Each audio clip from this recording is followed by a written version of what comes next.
गांव के किनारे मिट्टी की टूटी झोपड़ी में किसान रामलाल, उसकी पत्नी सीता और बेटी गौरी के साथ रहता था।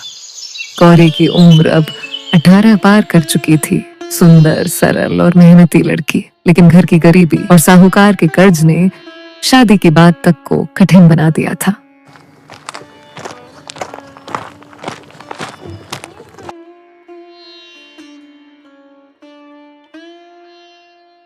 रामलाल जी, लड़की तो देखने में बुरी नहीं है, सलीकेदार भी लगती है, लेकिन आजकल शादी ऐसे थोड़े होती है। दहेज का क्या इंतजाम है आपने? रामलाल ने सिर झुका लिया। भाई साहब, आप मेरी हालत जानते हैं। खेत पर साहूकार का कर्ज है। मैं वादा करता हूँ बेटी को अपनी जान से भी बढ़कर खुश रखेंगे। बिना दहेज की खुशियाँ आजकल कौन बांटता है? हमारे बेटे के लिए शहर से अच्छे रिश्ते आ रहे हैं, हमें कमी क्यों उठानी पड़े? गौरी की आंखें भर आईं। वो चुपचाप अंदर भाग गई। भाभी जी, लड़की सीधी सादी है, बस आपकी दया चाहिए। दहेज कहाँ से लाई हम? भगवान के नाम पर मना मत कीजिए। हमारे लिए ये रिश्ता असंभव है। हम दहेज के कदम नहीं बढ़ा सकते। माफ कीजिए रामलाल। इतना कहकर वे सब पलट गए। आंगन में सन्नाटा छा गया। सीता ने रामलाल को घूरा। देखा, हर बार यही होगा। तेरे पास न पैसा है, न खेत बचा, न दहेज देने की औकात। बेटी जवान हो गई है, लोग ताने मारते हैं। हम कब तक इस जिल्लत में जीते रहेंगे? सीता, गाली मत दे अपनी किस्मत को। मैं खून पसीना बहा दूंगा, लेकिन बेटी की शादी करवाऊंगा। खून पसीना बहाकर क्या मिला तुझे? साहूकार रोज दरवाजे पर खड़ा रहता है। आज नहीं तो कल वो हमारी जमीन हड़प लेगा। ऐसे जीने से तो मर जाना अच्छा है। रामलाल कुछ पल खामोश रहा।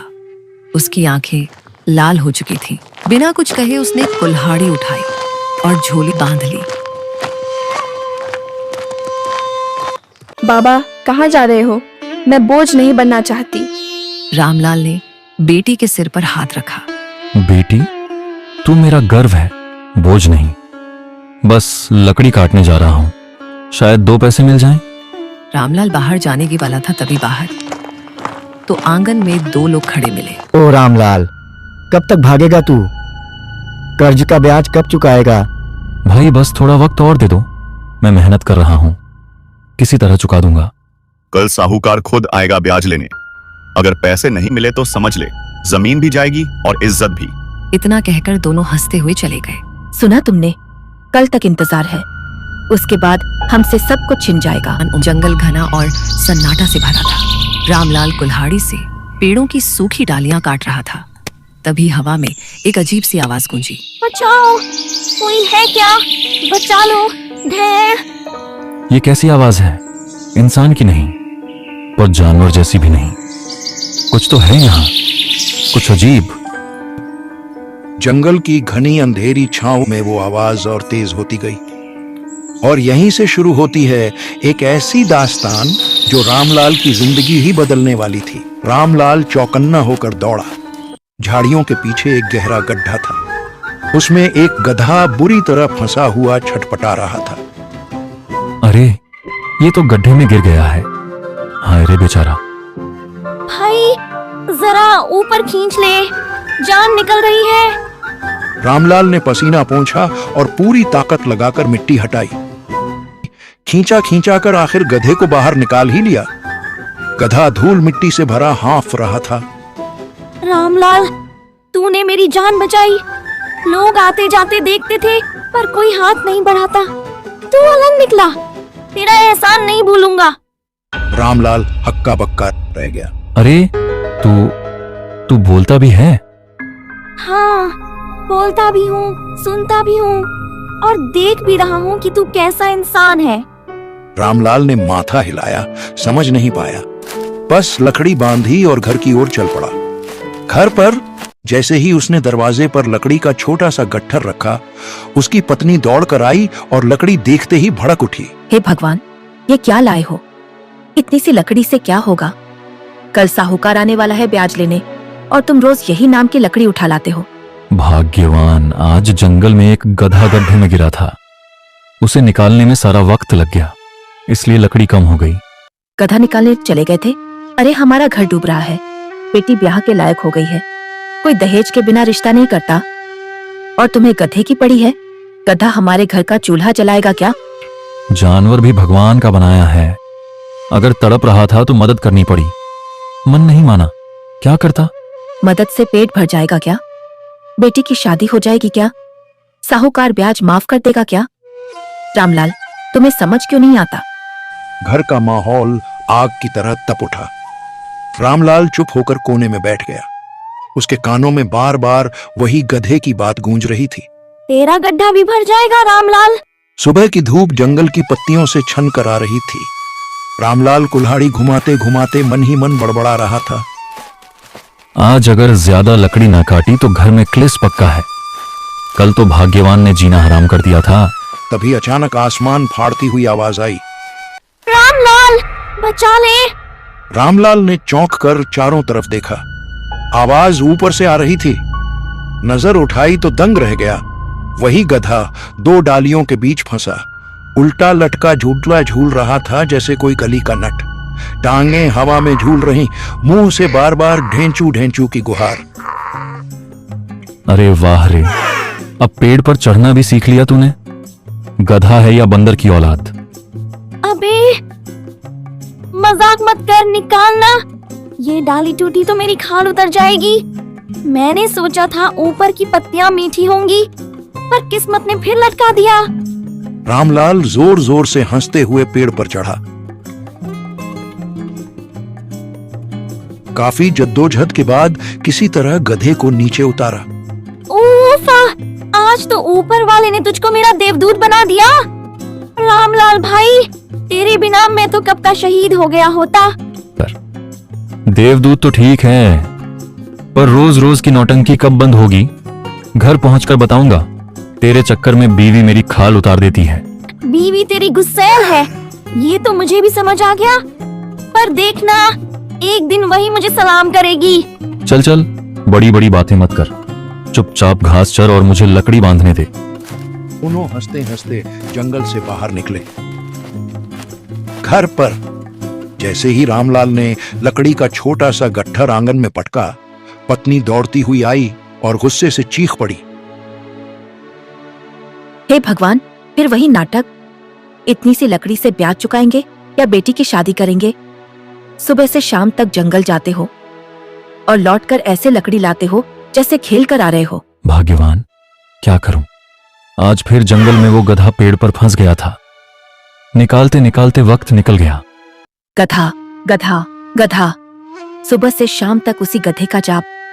घर में बेटी की उम्र निकल रही है, साहूकार कल ब्याज मांगने आएगा और तुम्हें उस गधे की सेवा से फुर्सत नहीं। रामलाल, कभी हमारी भी सोचो। रामलाल चुपचाप सिर झुका खड़ा रहा। गधे की बातें उसके कानों में गूंज रही थीं। एक दिन वही तेरे सामने सलाम करेगा। लगता है हमारी किस्मत ही फूट चुकी है। शाम ढल रही थी। रामलाल अभी अभी घर के बाहर खटिया पर बैठा था कि तभी गली के कोने से तेज कदमों की आवाज सुनाई दी। दो तीन गुंडेनुमा आदमी और उनके पीछे गांव का कुख्यात सावकार भोला राम। रामलाल, निकाल ब्याज। महीनों से तारीख टाल रहा है तू। कितना बोझ ला देगा मेरे ऊपर? या सोच रखा है कि तेरे जैसे गरीब का हिसाब मैं भूल जाऊंगा? मालिक, रहम करो।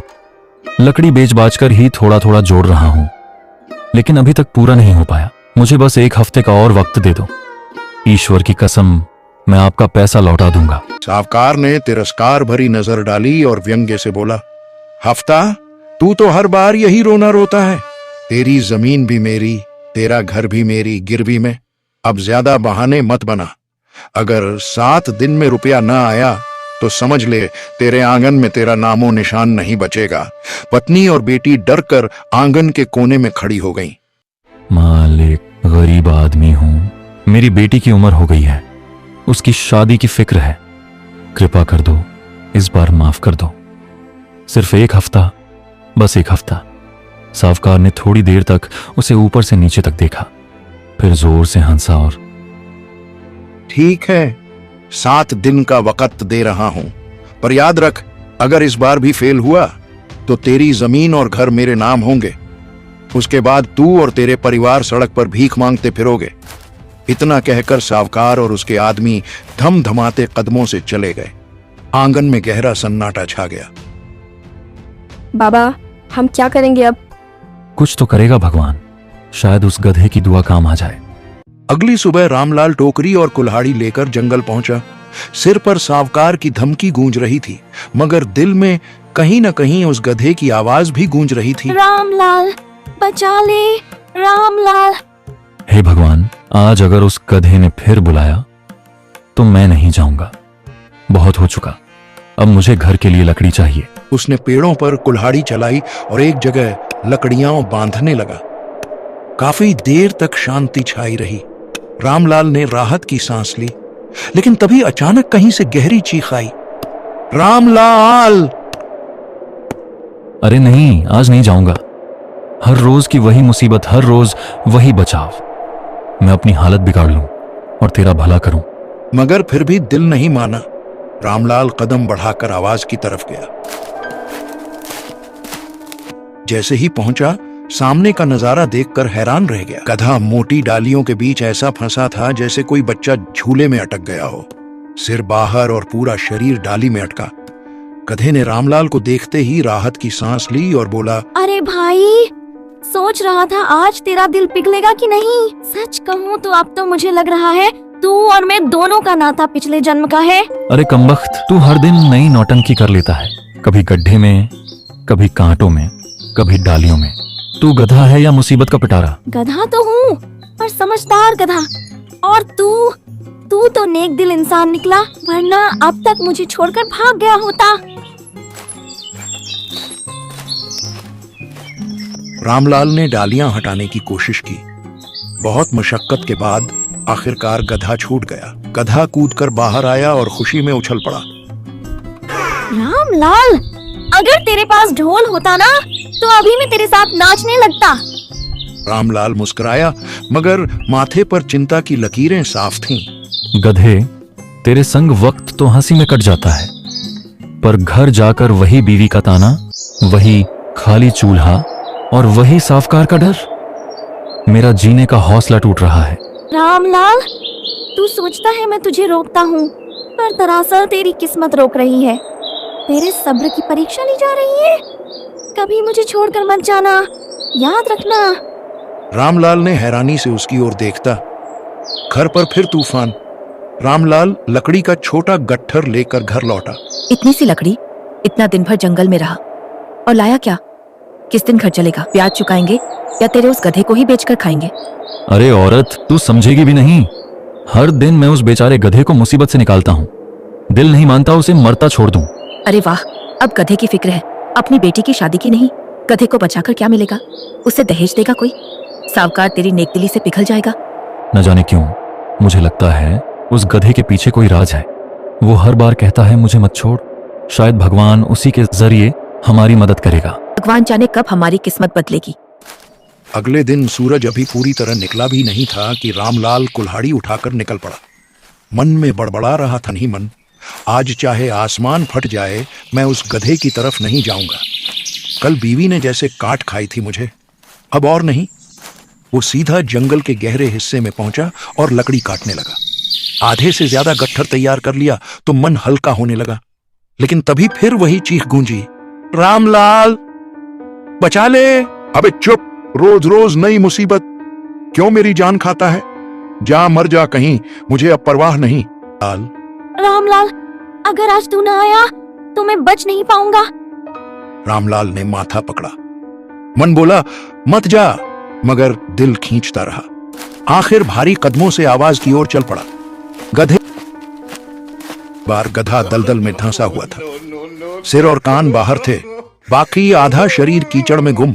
छटपटाते हुए गधे ने रामलाल को देखा और हंसने की कोशिश की। रामलाल, देखना, इस बार तो कीचड़ ने पकड़ लिया। सोचा था ठंडी मिट्टी में लौट लूंगा, मगर इसमें तो फंस गया। अबे मूर्ख, तेरे बस की नहीं तो क्यों घुसा था इसमें? हर दिन तेरा नया तमाशा और मेरा जीना हराम। क्या मैं बस तुझे बचाने के लिए पैदा हुआ हूँ? रामलाल, तेरी यही फटकार ही मुझे जिंदा रखती है। जानता हूँ तू चाहे जितना गुस्सा करे, छोड़कर कभी नहीं जाएगा। रामलाल का दिल पिघल गया। काफी मशक्कत करके उसने मोटी डाल और रस्सी से गधे को बाहर निकाला। अगर तू मुझे 5 बार बचा लेगा तो मैं तुझे अपना नाम दे दूंगा, रामलाल गधा उद्धारक।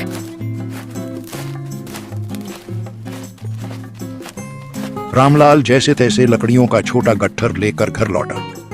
इतना ही लाता है रोज? घर चलाना है या बस जंगल की सैर करनी है? कल सावकार आने वाला है ब्याज लेने।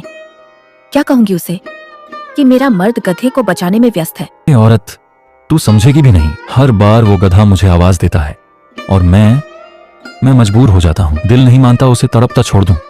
गधे की चिंता है तुझे, मगर अपनी बेटी की नहीं। लोग दहेज के बिना रिश्ता करने को तैयार नहीं। सावकार छाती पर चढ़ा बैठा है और तू उस गधे का मसीहा बना घूम रहा है। कल चुपचाप खाट पर बैठ गया। आंखों में नमी थी।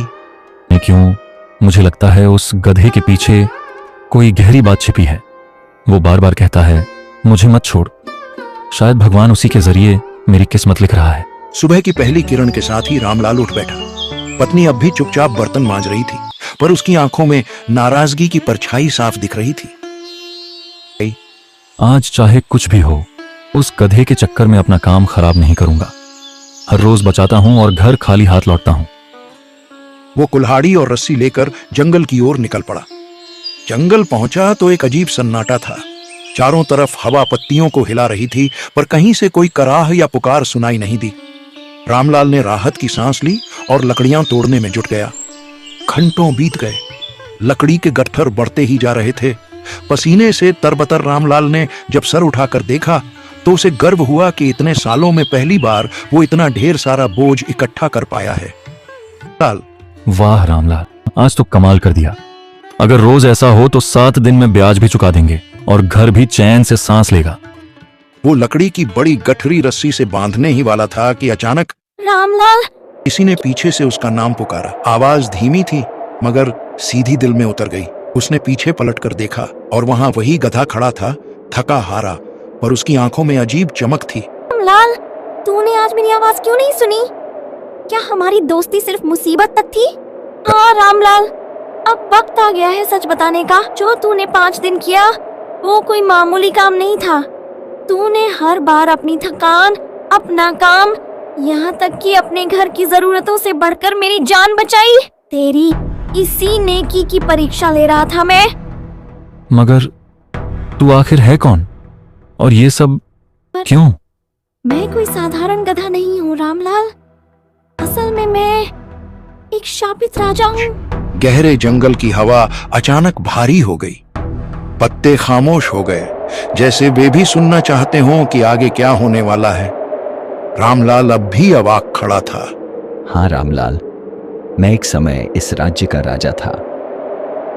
मेरे पास दौलत थी, शक्ति थी, सब कुछ था, मगर एक गलती ने मेरी पूरी दुनिया छीन ली। रामलाल हैरानी में, गलती? कैसी गलती? और तू गधे की शक्ल में कैसे आ गया? मेरे राज्य में एक औरत आई थी, दिखने में साधारण, मगर असल में वो एक भयानक चुड़ैल थी। मैंने उसकी मदद करने से इनकार कर दिया था। मैं अहंकारी हो गया था, समझा ही नहीं कि उसके दिल में कैसी आग जल रही है, और उसने मुझे शाप दे दिया। उसने कहा था, तू अब राजा नहीं रहेगा, न ताज न राज सिंहासन, तेरी शक्ल सूरत भी बदल जाएगी, तू एक गधा बनेगा। लोग तुझ पर बोझ ढोएंगे, तुझ पर हंसेंगे, और तू अपनी असली पहचान किसी को बता भी न पाएगा। बस उसी दिन से मैं गधे की शक्ल में भटक रहा हूं रामलाल। अब मैं श्राप से मुक्त हुआ हूं। बोलो रामलाल, क्या चाहिए तुम्हें? मैं आज फिर से राजा बना हूं। ओ, सिर्फ तुम्हारे बदौलत आज तुम मुझसे जो चाहे मांग सकते हो। मैं आज तुम्हें कुछ भी, मतलब कुछ भी, खुशी खुशी देने के लिए तैयार हूं। मेरे जैसे गरीब किसान को आपकी सेवा करने का सौभाग्य मिला, यही मेरे लिए बहुत है। जाने अनजाने में आपसे कुछ ज्यादा ही बोल गया हो तो माफ करिए राजा जी। नहीं रामलाल, मेरे वीरान जीवन को तुमने ही सहारा है। इसके बाद रामलाल अपनी सारी परेशानी राजा को बताता है। रामलाल सिर्फ इतना, ठीक है, तुम्हारे गांव के जितने भी किसान हैं, जिसने साफ कर का कर्जा लिया है वो सब माफ होगा, और आगे से साफ कर किसी किसान को कभी परेशान नहीं करेगा। ये सम्राट अशोक का वादा है। रामलाल बहुत खुश हुआ। राजा का निरूप लेकर वो खुशी से घर गया। उसने सारी बातें बेटी और पत्नी को बताई। वो दोनों हल्के बक्के रह गईं।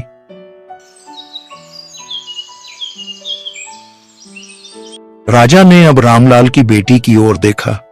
आंखों में हल्की मुस्कान पर स्वर में गंभीरता। रामलाल, अब मैं तुम्हारी बेटी की बुद्धि और धैर्य की परीक्षा लूंगा। अगर वह सही उत्तर देती है तो मैं उसे अपना जीवन साथी बनाऊंगा, और यह परीक्षा केवल बुद्धि की नहीं, दिल की भी होगी। बेटी ने थोड़ी घबराहट के बाद सिर हिलाया। महाराज, मैं तैयार हूँ। ऐसा कौन है जो रात में चलता है, दिन में छिपता है और सबको अपनी रोशनी देता है? महाराज, ये तो चांद है। ऐसा कौन है जो सबको देखता है पर खुद कभी नहीं दिखता और हर सच को उजागर करता है? महाराज, ये तो आंखों की सच्चाई या न्याय है। ऐसा क्या है जो कभी कम नहीं होता, कभी खत्म नहीं होता, पर सबका जीवन बदल देता है? महाराज, यह प्यार और सच्चाई है। राजा ने आंखों में चमक और मुस्कान के साथ कहा, सही उत्तर। तुमने केवल बुद्धि नहीं दिखाई बल्कि अपने दिल की शुद्धता भी सिद्ध की। तुम अब मेरी जीवन साथी बनने की योग्य हो। रामलाल की आंखें खुशी से भर गईं। बेटी, तूने अपनी समझ और साहस से सबको जीत लिया। अब से यह परिवार न केवल सुरक्षित है बल्कि मेरी पूरी राजसी शक्ति और संरक्षण में रहेगा। तुम्हारा साहस और नेक दिली हमेशा मेरे दिल में रहेगी।